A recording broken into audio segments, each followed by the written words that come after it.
અમરેલીથી સમાચાર। 1 મહિના પહેલા બનેલા સીસી રોડના સેમ્પલ ફેલ થયા છે। ₹11 કરોડના ખર્ચે બનેલા રસ્તાની હલકી ગુણવત્તાનો ખુલાસો થયો। નબળા કામને લઈને પ્રધાન કૌશિક વેકરિયાની તપાસમાં આદેશ અપાયા છે અને અધિકારીઓને જિલ્લાના તમામ માર્ગોના સેમ્પલ લેવા માટે સૂચના આપવામાં આવી હતી। તપાસ દરમિયાન રસ્તાના સેમ્પલ ફેલ થતાં રોડ તોડવાના આદેશ અપાયા છે।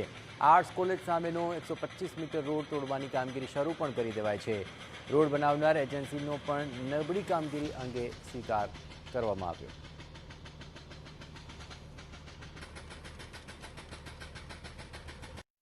लाठी रोड पर जो हाल काम चाले है Amaru quality एश्योरन्स plan भागरूपे routine maintenance और रूटीन चेकअप इंस्पेक्शन थता होय छे, जेमां अमे आखा रस्ता उपरथी घणा बधा सेम्पल लीधा।